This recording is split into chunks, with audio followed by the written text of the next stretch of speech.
할렐루야, 신실하신 하나님을 찬양합니다. 오늘도 우리의 인생을 이끄시는 분은 신실하신 하나님밖에 없음을 믿습니다. 그 하나님의 신실하심은 오늘도 여전히 우리를 향해 있습니다. 우리가 기쁠 때나 슬플 때나 낙담할 때나 아무것도 할 수 없을 때라도 우리 주님은 그 영원하신 사랑으로 우리를 붙드시고 그 영원 가운데로 우리를 인도하십니다. 우리를 향하신 하나님의 신실하심, 그분의 포기 없는 사랑만이 우리를 변화시키시고 우리의 능력이 됩니다. 그 하나님의 신실하심으로 오늘을 넉넉히 사는 은혜가 저와 여러분 가운데 충만하시기를 축복하며 9월 22일 금요일 아침 예배 성삼위 하나님께 올려드립니다. 오늘 하나님의 말씀은 민수기 11장 16절에서 25절까지의 말씀입니다. 함께 주님의 말씀을 받겠습니다. 여호와께서 모세에게 이르시되 이스라엘 노인 중에 내가 알기로 백성의 장로와 지도자가 될 만한 자 70명을 모아 내게로 데리고 와 해막에 이르러 거기서 너와 함께 서게 하라. 내가 강림하여 거기서 너와 말하고 내게 임한 영을 그들에게도 임하게 하리니 그들이 너와 함께 백성의 짐을 담당하고 너 혼자 담당하지 아니하리라. 또 백성에게 이르기를 너희의 몸을 거룩히 하여 내일 고기 먹기를 기다리라. 너희가 울며 이르기를 누가 우리에게 고기를 주어 먹게 하랴. 애굽에 있을 때가 우리에게 좋았다 하는 말이 여호와께 들렸으므로 여호와께서 너희에게 고기를 주어 먹게 하실 것이라. 하루나 이틀이나 닷새나 열흘이나 20날만 먹을 뿐 아니라 냄새도 싫어하기까지 한 달 동안 먹게 하시리니 이는 너희가 너희 중에 계시는 여호와를 멸시하고 그 앞에서 울며 이르기를 우리가 어찌하여 애굽에서 나왔던가 함이라 하라. 모세가 이르되 나와 함께 있는 이 백성의 보행자가 60만 명이온데 주의 말씀이 한 달 동안 고기를 주어 먹게 하겠다 하시오니 그들을 위하여 양떼와 소떼를 잡은들 조카오며 바다의 모든 고기를 모은들 조카오리까. 여호와께서 모세에게 이르시되 여호와의 손이 짧으냐. 내가 이제 내 말이 내게 응하는 여부를 보리라. 모세가 나가서 여호와의 말씀을 백성에게 알리고 백성의 장로 70인을 모아 장막에 둘러 세우매 여호와께서 구름 가운데 강림하사 모세에게 말씀하시고 그에게 임한 영을 70 장로에게도 임하게 하시니 영이 임하신 때에 그들이 예언을 하다가 다시는 하지 아니하였더라. 아멘. 이것은 하나님의 말씀입니다. 오늘 본문인 11장의 말씀의 배경은 출애굽한 이스라엘 백성들이 하나님께서 약속하신 그 땅인 가나안 땅으로 나아가는 여정 가운데 있습니다. 이전에 민수기 1장부터 10장까지가 길을 떠나기 전에 준비 장면과 이동을 하기 위한 대형을 알려줬다면 이제 11장부터가 본격적으로 이동하는 장면이 되는데요.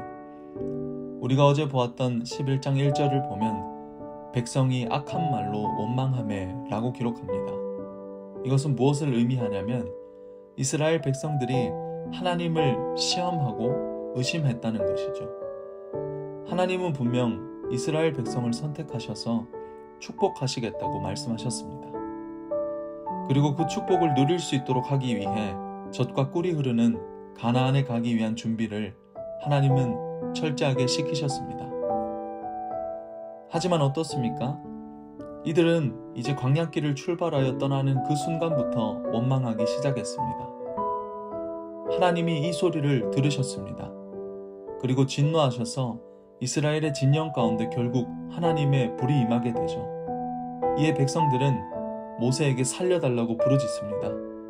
이후로 결국 모세가 기도할 때 그 불은 꺼집니다. 하지만 백성들은 여호와의 불이 임해도 이전에 애굽에서 먹었던 고기, 생선, 채소들을 먹을 수 없다면서 불평하며 울기 시작하는데요. 무려 백성의 온 종족들이 각기 자기 문에서 우는 것을 모세가 들었다고 하죠. 이러한 상황 가운데 모세가 또다시 기도하며 하나님께 부르짖습니다. 그리고 하나님께서 응답하시는데요. 이것이 오늘 본문이 시작되는 장면이 되겠습니다. 오늘은 이 모세의 심정을 한번 주목하여 과연 하나님께서 어떻게 이 모세의 기도에 응답하셨는지 살펴보며 우리를 향하신 하나님의 뜻이 무엇인지를 깨닫기를 원합니다. 먼저 16절, 17절 말씀을 한번 주목하기를 원합니다. 여호와께서 모세에게 이르시되 이스라엘 노인 중에 내가 알기로 백성의 장로와 지도자가 될 만한 자 70명을 모아 내게로 데리고 와 회막에 이르러 거기서 너와 함께 서게 하라. 내가 강림하여 거기서 너와 말하고 내게 임한 영을 그들에게도 임하게 하리니 그들이 너와 함께 백성의 짐을 담당하고 너 혼자 담당하지 아니하리라. 아멘. 온 백성이 모세를 향해 불평을 쏟아놓습니다. 모세는 이 60만이나 되는 백성 모두를 감당할 수 있겠냐고 하나님 앞에 자신의 심정을 토로하죠. 하나님은 이 모세의 기도에 즉각적으로 응답해 주십니다. 어떻게 응답하십니까? 바로 백성의 지도자가 될 만한 70명을 데리고 오면 그들에게 하나님의 영을 부어주심으로 모세를 도울 것이라고 하시죠.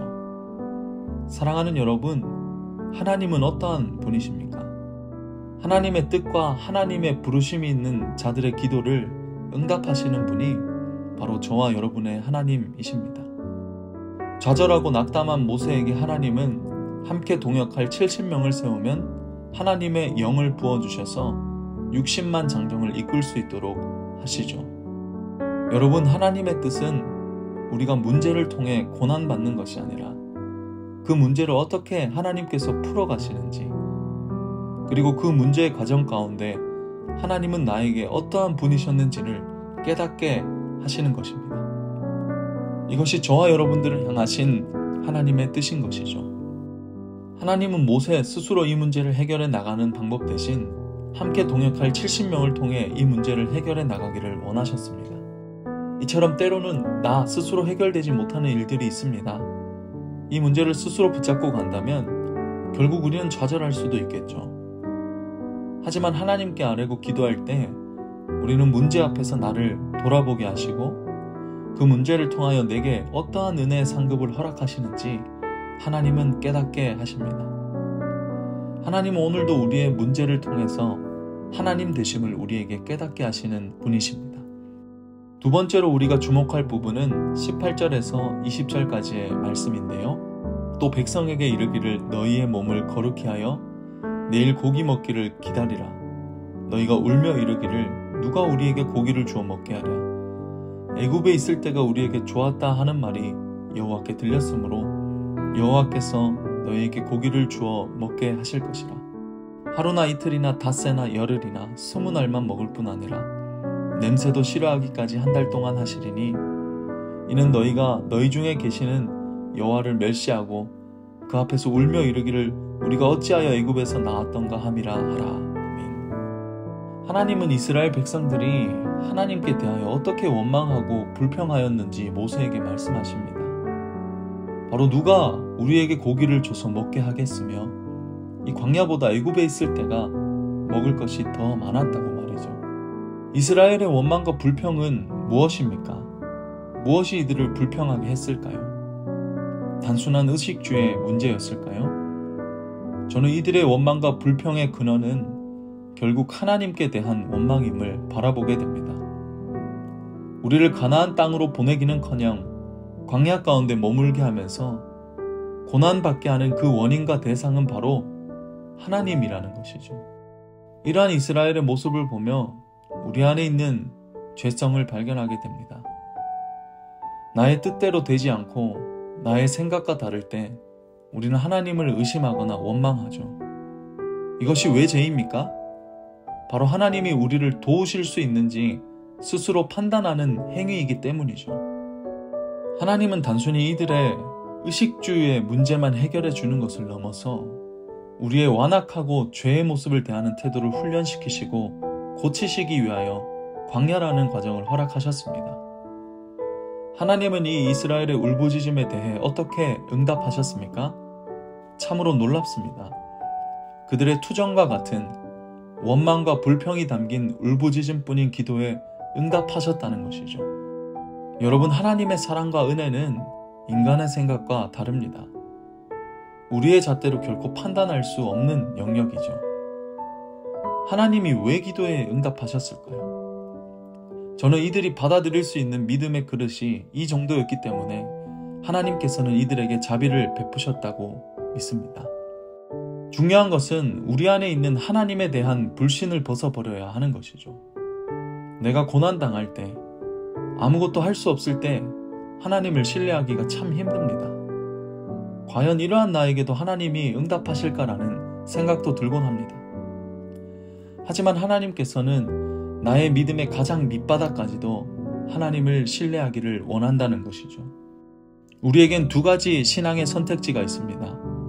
하나님을 향한 불신과 원망 가운데서 믿음이 없이 구하는 것과 어떤 상황이 오더라도 하나님을 신뢰하며 구하는 것이죠. 저는 저와 여러분들이 하나님을 온전히 신뢰함으로 믿음 가운데 거하시기를 축복합니다.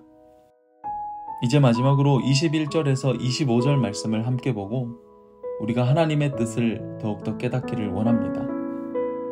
모세가 이르되 나와 함께 있는 이 백성의 보행자가 60만 명이온데 주의 말씀이 한 달 동안 고기를 주어 먹게 하겠다 하시오니 그들을 위하여 양떼와 소떼를 잡은들 조카오며 바다의 모든 고기를 모은들 조카오리이까 여호와께서 모세에게 이르시되 여호와의 손이 짧으냐 내가 이제 내 말이 내게 응하는 여부를 보리라.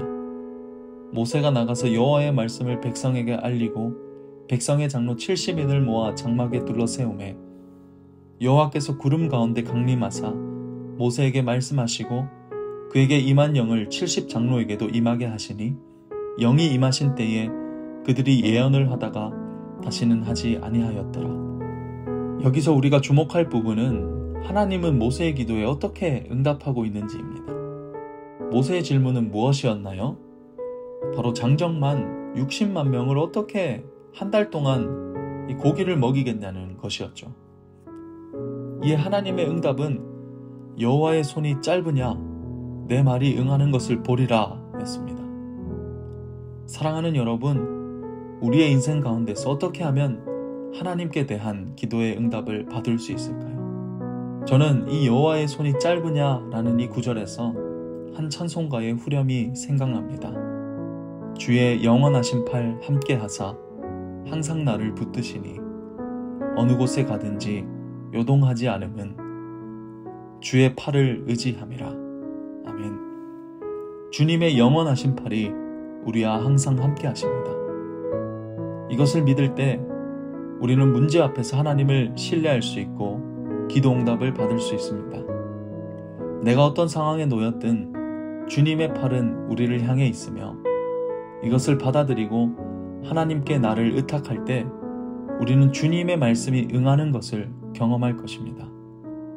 오늘 허락하신 하루 가운데 주님을 온전히 신뢰하며 기도할 때 하나님의 말씀이 응하는 응답이 저와 여러분 가운데 함께 하시기를 축복합니다. 기도하겠습니다. 이스라엘의 백성들의 울부짖음과 모세의 한탄 가운데서도 그것을 들으시고 응답하신 주님,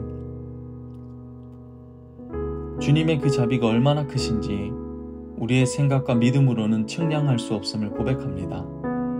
우리의 문제 앞에서 불가능성을 바라보는 인생이 아니라 여호와의 크고 넓으신 팔을 의지함으로 불가능함 앞에서 하나님의 가능성을 바라보는 인생으로 인도하셔서 주님의 말씀이 응하는 것을 믿음으로 목도하는 인생으로 우리를 인도하여 주시옵소서. 그리하여 하늘의 능력을 경험하며 하나님 나라를 드러내는 주역으로 사용하여 주시옵소서. 감사드리며 예수님의 이름으로 기도합니다. 아멘. 이제는 우리 주 예수 그리스도의 은혜와 하나님의 크신 사랑과 성령 하나님의 내주교통 충만하심이 이제로부터 영원까지 함께 계시기를 간절히 축원하옵나이다. 아멘.